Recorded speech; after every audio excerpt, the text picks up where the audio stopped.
দেবাংশু, তার মা এবং তার বড়দির ঢপবাজি। মমতা বন্দ্যোপাধ্যায় আমাকে টিকিট দেওয়ার সময় একটা কথা বলেছেন, বলেছেন দেবাংশু, আমি জীবনে প্রথম টিকিট পেয়েছিলাম 29 বছর বয়সে। সোমনাথ চট্টোপাধ্যায়কে হারিয়েছিলাম। আমি যদি 29 বছর বয়সে সোমনাথ চ্যাটার্জিকে হারাতে পারি, তাহলে তুইও 28 বছর বয়সে ওই শয়তান বিচারপতিটাকে হারাতে পারবি, শয়তান বিচারপতিটাকে হারাতে পারবি, শয়তান বিচারপতিটাকে হারাতে পারবি। क्या सोच है रे तेरी, मानना पड़ेगा। আরে আমরা মমতা বন্দ্যোপাধ্যায় শিক্ষায় শিক্ষিত, তার দীক্ষায় দীক্ষিত। বন্ধুর বাড়িতে ঈদে গিয়ে বিরিয়ানিটাও চাইবো। আমাকে কে আটকাবে রে? কে আটকাবে? এবার যদি জিজ্ঞেস করেন দিদি খবর কি আছে কিছু, আমি বলি হ্যাঁ খবর আছে, জব্বর খবর। খবরটা কি? নাতে এবার হাওয়া বদল হচ্ছে। 195 থেকে 200-র মধ্যে বিজেপি বড় জোর হলে থাকতে পারে, আর ইন্ডিয়া জোট পাবে 295 থেকে 315। Are you comedy me? নমস্কার, আমি অভিজিৎ। আপনারা দেখছেন আমার ছোট্ট ইউটিউব চ্যানেল মেদিনীপুরের পোল্লা পোল্লা পোল্লা। তো আজকের ভিডিওতে বুঝতেই পারছেন যে এই 3 ব্যক্তিকে নিয়ে আলোচনা হবে। আইয়ে দেখতে মজা আয়েগা। তো চলুন আজকের ভিডিওটা শুরু করা যাক।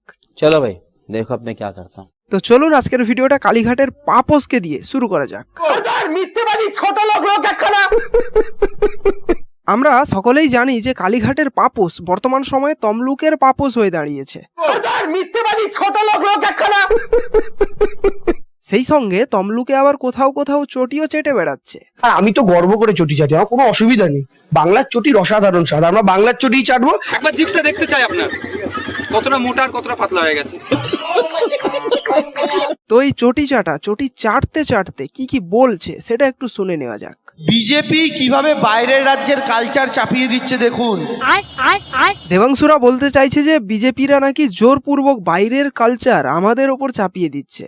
তো দেবাংশুরা আসলে কোন কালচারটাকে বাইরের কালচার হিসাবে গণ্য করতে চাইছেন, কোন কালচারটাকে বাইরের কালচার হিসাবে দেখাতে চাইছে, আসুন একটু দেখে নেওয়া যাক। মেদিনীপুরের ঘরে ঘরে হরির থান, ঘর ঘর থেকে হরির লুট হয়। মেদিনীপুরের পাড়ায় পাড়ায় শীতলা মাতার মন্দির, তার পাশে বিরাজ করছেন মা মনসা। আর ঘরে ঘরে প্রত্যেক জেঠিমা বা ঠাকুমার মাথায় তিলক কাটার, তারা ডাক পাচ্ছে হরে কৃষ্ণ। কিন্তু বিজেপির হিন্দিভাষী বাইরের রাজ্যের নেতারা কোনোদিন হরে কৃষ্ণ বলে না, কোনোদিন শীতলা মাতার জয় বলে না, কোনোদিন এরা বলে জয় শ্রীরাম। ভোট প্রচারে বেরিয়ে দেবাংশুদের সাধারণ মানুষদেরকে বোঝানোর স্টাইলটা কেমন সেটা একটু লক্ষ্য করেছেন কি? দেবাংশুরা বলছে কি জোরপূর্বক বিজেপি তাদের কালচার আমাদের ওপর চাপিয়ে দিচ্ছে বা চাপিয়ে দিতে চাইছে। আর কালচারটা কি? কালচারটা হলো এটাই যে আমরা বলি হরে কৃষ্ণ আর ওরা বলে জয় শ্রীরাম। আরে ভাই, যেই রাম সেই কৃষ্ণ আর সেই হরি। সুতরাং কেউ হরি বলল, কেউ কৃষ্ণ বলল, কেউ রাম বলল, সবকিছুই তো একই, সব তো একটাই। রামকে আমরা জয় শ্রীরামে চিনি না, আমরা বাঙালিরা রামকে কোথায় চিনি জানেন? হরে কৃষ্ণ কৃষ্ণ কৃষ্ণ হরে হরে, হরে রাম রাম রাম হরে হরে। আমরা এতে রামকে চিনি।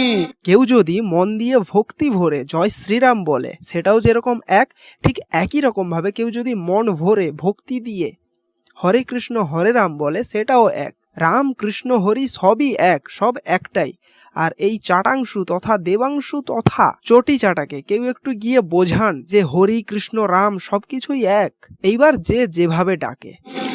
কিন্তু ওরাও এই কথা বলে না, কারণ বাঙালি হিন্দুদের সাথে ওই গুজরাটের যারা বিজেপির নেতা তাদের সম্পর্ক নেই। ওরা বাঙালির ভাষাও বোঝে না, ওরা বাঙালির ধর্মও বোঝে না। আরে আমাদের ধর্ম তো তোদের মতো নয়। এখানে দেবাংশু বলছে যে গুজরাটের ওই সমস্ত বিজেপি নেতাদের ধর্ম এবং আমাদের বাঙালি যারা রয়েছি আমাদের ধর্ম এক নয়। তো দেবাংশুর এই কথার উত্তরে আমি বলতে চাই যে আমরা যারাই সনাতনী রয়েছি আমাদের ধর্ম একটাই, আর সেটা হচ্ছে সনাতন ধর্ম। সুতরাং সমস্ত সনাতনীদের একটাই ধর্ম, আর সেটা হচ্ছে সনাতন ধর্ম, আর যেটা যুগ যুগ হয়ে চলে আসছে। আসলে ব্যাপারটা হচ্ছে কি, বর্তমান সময়ে তো দেবাংশুরা ভোট প্রচার করছে, কিন্তু ভোট প্রচার যে করছে তারা যে সাধারণ মানুষের কাছে গিয়ে ভোটটা যে চাইবে, তার জন্য তো একটা ইস্যু দরকার যে এইটা বুঝিয়ে এর জন্য আমরা ভোট চাইছি, আমাদের ভোট দিন, আমরা এইটাকে ঠিক করব বা কিছু করব, একটা ইস্যু দরকার। কিন্তু তাদের কাছে তো আর কোনো ইস্যু নেই, কিন্তু এদের বিরুদ্ধেই অনেক ইস্যু রয়েছে যাতে করে সাধারণ মানুষ ওদেরকে আর ভোট না দেয়। যেরকম ধরুন সন্দেশখালি রয়েছে, যেখানে মা বোনেদের নির্যাতন করা হয়েছে, কিংবা সেখানকার পুরুষদের জমি জমাও নিয়ে নেওয়া হয়েছিল, কিংবা ধরুন চাকরি কেলেঙ্কারি রয়েছে, রেশনে দুর্নীতি রয়েছে, 100 দিনের কাজে দুর্নীতি রয়েছে, ঘর বাড়ি দেওয়া সেখানে দুর্নীতি, সমস্ত কিছুতে দুর্নীতি, যেগুলো নিয়ে তো এরা তো কথা বলতেই পারবে না এমনিতেও। আর এমনিতেও এদের কোনো কিছু যে একটা ইস্যু থাকবে যেটা নিয়ে সাধারণ মানুষদের কাছে ভোট চাইতে যাবে, সেরকম তো কোনো ইস্যুই নেই। তার জন্য এই সমস্ত কথাগুলো তুলে কি আর করবে, এই সমস্ত এইগুলোই বলতে হচ্ছে এই কারণে। ভূত আমার ভূত, পেতনি আমার ঝি, রাম লক্ষণ বুকে আছে, ভয়টা আমার কি। মমতা বন্দ্যোপাধ্যায় আমাকে টিকিট দেওয়ার সময় একটা কথা বলেছেন, দেবাংশু, আমি জীবনে প্রথম টিকিট পেয়েছিলাম 29 বছর বয়সে, সোমনাথ চট্টোপাধ্যায়কে হারিয়েছিলাম। আমি যদি 29 বছর বয়সে সোমনাথ চ্যাটার্জিকে হারাতে পারি, তাহলে তুইও 28 বছর বয়সে ওই শয়তান বিচারপতিটাকে হারাতে পারবি, শয়তান বিচারপতিটাকে হারাতে পারবি, শয়তান বিচারপতিটাকে হারাতে পারবি। এর থেকে জঘন্য কথাবার্তা আর বোধহয় কিছু হয় না। আসলেই যেখানে এদের সুপ্রিম, তিনি স্টেজে সবার সামনে, সোশ্যাল মিডিয়াতে, মিডিয়ার সামনে কখনো তিনি বা বলে দিচ্ছেন, কখনো আবার শালা বলে দিচ্ছেন, সেখানে সেই সুপ্রিমের শিক্ষায় শিক্ষিত এই চটি চাটারা, এদের থেকে তো এরকমটাই আশা করা যায়। আর আমিও দিদিকে কথা দিয়ে এসেছি, দিদি ভরসা রাখো আমার ওপর, তমলুক আসন তোমার হাতে আমি তুলে দেবই। দিদিকে যে কথাটা দিয়েছি মায়েরা, সেই মুখটা যেন রাখতে পারি, এটা দেখার দায়িত্ব কিন্তু আপনাদেরও। আমি ভাবছি যে দেবাংশু যে সাধারণ মানুষদের উদ্দেশ্যে তার মুখ রাখার কথাটা বলছেন, শেষ পর্যন্ত সেই সাধারণ মানুষরাই তার মুখে ঝামা ঘষে না দেয়। আর 28 বছর বয়স হওয়ার সুবিধা কি জানেন? একটু ছোটা দৌড়ানোটা বেশি করা যায়। না ভাই, একে আগে কেউ রাজনীতি থেকে বের করে নিয়ে গিয়ে অলিম্পিকে ছেড়ে দেয়। না আমি আর নিতে পারছি না। এই প্রত্যেকটা বক্তব্যে তার একটাই কথা, আমি 28 বছর বয়সীর একটা ছেলে, খুব দারুণ দৌড়াতে পারি, ছুটতে পারি। তো ভাই, এত দৌড়াতে পারিস যখন, যা না অলিম্পিকে যা, রাজনীতিতে কি করছিস? তা দেবাংশুদা, তোমার কাছে আমার একটা ছোট্ট প্রশ্ন ছিল। বলছিলাম যে তুমি তো বলো যে আমি খুব গর্ব করে চটি চাটি। আর আমি তো গর্ব করে চটি চাটি, আমার কোনো অসুবিধা নেই। তা বলছিলাম যে তমলুকে কোথায় কোথায় চটি চাটলে? এই ময়না থেকে মহিষাদল, নন্দকুমার থেকে হলদিয়া, নন্দীগ্রাম থেকে তমলুক, সেখান থেকে আবার কোলাঘাট। তা দেবাংশুদা, আর একটা কথা বলো তো, তুমি তো ওদিনকে বলছিলে বক্তব্যে যে রাজনীতিতে বর্তমান সময়ে সবচেয়ে ছোট হচ্ছে তুমি। তাহলে বর্তমান সময়ে এই যে রাজনীতিতে রয়েছো, তোমার নিজের সম্পর্কে তোমার মতামত কি রাজনীতিতে থাকাকালীন? মানে তুমি নিজেকে কি চোখে দেখো? বাচ্চা ছেলে, চ্যাংড়া ছেলে। কি আরে বলুন, কি বাচ্চা ছেলে, চ্যাংড়া ছেলে। এবার মানুষের চোখ মুখ দেখে যেইটুকু বুঝতে পেরেছি, মানুষ এবার এই লোকসভা কেন্দ্র থেকে নাতিকে জেতাবে বলেই ঠিক করেছে, দাদুকে নয়। Are you comedy me? EVM মেশিনের সামনে যাবেন, গিয়ে প্রথমে 1 নম্বর বোতামের কাছে আঙুলটা নেবেন, কিন্তু টিপবেন না। আঙুলটা নিয়ে গিয়ে বলবেন, গ্যাসের দাম 1200, সর্ষের তেল 150, কেরোসিন তেল 100, তো টিপবেন না। তারপরে 2 নম্বর বোতামের কাছে আঙুলটা নিয়ে যাবেন আর বুকে হাত রেখে বলবেন, রেশনে চুরি, শিক্ষাতে চুরি, চাকরিতে চুরি, 100 দিনের কাজে চুরি, আবাস যোজনায় চুরি, সবেতেই চুরি আর দুর্নীতি। তাই বলবেন চুরি ছাড়া গতি নাই, তাই তোমাদের আর ভোট দিব নাই। বিপুল ভোটে জয় হয়ে আসুন, আপনার জন্য পাত্রী খুঁজে রেখেছি। ভাই কি হচ্ছে আমি বুঝতে পারছি না। দেবাংশু রাজনৈতিক মঞ্চে উঠে কখনো কোনো ইস্যু না পেয়ে কি বলছে যে গুজরাটের আর বাংলার ধর্ম আলাদা। আবার কখনো দেখছি যে রাজনৈতিক মঞ্চে দেবাংশুকে বলছে ভোটে, বিপুল ভোটে জিতে আসুন, আপনার জন্য মেয়ে দেখে রেখেছি, আপনাকে বিয়ে দেব। এইবার দেবাংশুকে ছেড়ে দেবাংশুর বড়দি সায়নী ঘোষ, ছোট লোক লোক একখানা। তাকে নিয়ে একটু আলোচনা করা যাক। আর আমাদের 100 দিনের কাজের টাকা আপনি আটকে রাখবেন? আমরা কি ভিখারি নাকি? আমরা কি ভিখারি নাকি? সায়নী ঘোষের এই প্রশ্নের উত্তরটা আপনারাই কমেন্ট করে জানাবেন যে উত্তরটা কি হবে। আর পিপিলিকার পাখা ওঠে মরিবার তলে। সায়নী ঘোষের কথা মতো তাহলে জ্যোতিপ্রিয় মল্লিক কিংবা পার্থ চ্যাটার্জি কিংবা শাহজাহান শেখ এদের কি তাহলে ডানা কিংবা পাখা গজিয়ে গেছিল? বোধহয় গজিয়ে গেছিল, তার জন্যই ছাটার ব্যবস্থা করা হয়েছে। বেশি উড়ছেন তো, উড়ুন উড়ুন, উড়তে উড়তে কবে ফুরুত হয়ে যাবেন ধরতে পারবেন না।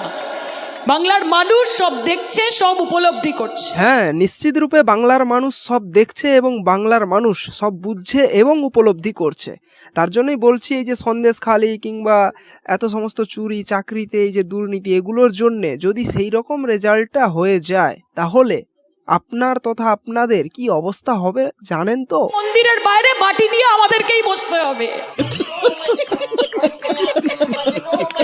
এখন বাটি নিয়ে প্র্যাকটিস করতে হবে যে নরেন্দ্র মোদীর শাসনকালে আমরা বাটি ধরেছি, নিয়ে মন্দিরের সিঁড়িতে বসেছি। আরে আমরা মমতা বন্দ্যোপাধ্যায়ের শিক্ষায় শিক্ষিত, তার দীক্ষায় দীক্ষিত। হ্যাঁ, আমরা সকলেই খুব ভালো করেই জানি যে আপনারা মমতা বন্দ্যোপাধ্যায়ের শিক্ষায় শিক্ষিত এবং তার দীক্ষাতেই দীক্ষিত, আর যার জন্যই তো এই হাল হয়েছে। মন্দিরের বাইরে বাটি নিয়ে আমাদেরকেই বসতে হবে। আমাকে কে আটকাবে রে? কে আটকাবে? যাই হোক দিদি, বলছিলাম যে এরকম করে যে বলছেন, আপনার মাথা ব্যথা ঠিক আছে তো? মাথাটা গেছে। কাজে ভোট যখন দেবেন মাথায় রাখবেন যে নরেন্দ্র মোদীকে, এই ধাপ্পাবাজ জুমলাবাজ বিজেপি পার্টিকে একটাও ভোট নয়, একটাও ভোট দেবেন না। তাহলে আপনারাই একটু কমেন্ট করে জানাবেন তো কোন দলটাকে ভোট দেব তাহলে? যে দলটার প্রাক্তন শিক্ষামন্ত্রী জেলের ভেতরে কিসের জন্য শিক্ষাতে চুরি করেছে বলে, যে দলের খাদ্যমন্ত্রী সেও জেলের মধ্যে রেশনে দুর্নীতি করেছে বলে, যে দলের একাধিক নেতা মন্ত্রীরা বিভিন্ন চুরি দুর্নীতির জন্য জেলের ভেতর গেছে, সেই দলটাকে কি ভোট দেব?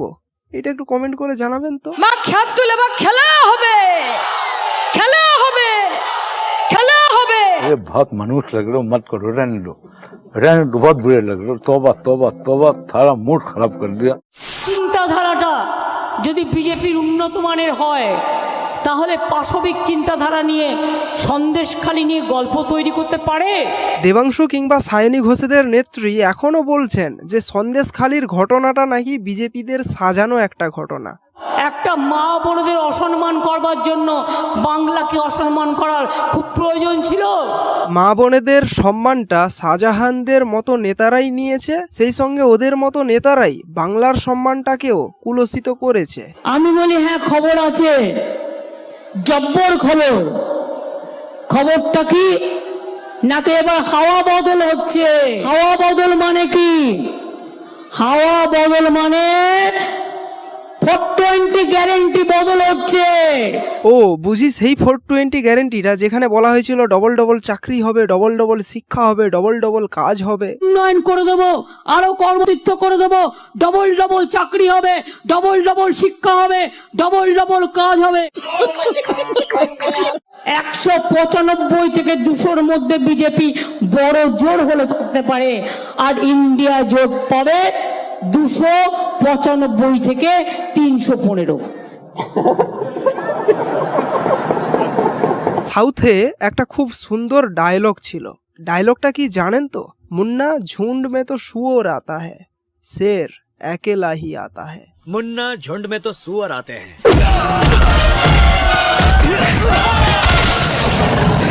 शेर अकेला ही आता है। অর্থাৎ বলে বেড়াচ্ছে ইসবার 400 পার, আমি বলি ইসবার পগার পার। দেখা যাক শেষ পর্যন্ত পগার পারটা কাদের হয়। বাঙালিরা চায় মোদি আসুক, বাঙালিরা কেউ চায় না তুমি তো কলঙ্ক। কলঙ্ক আসলেই কে সেটা বাংলার মানুষ খুব ভালো করে জানে।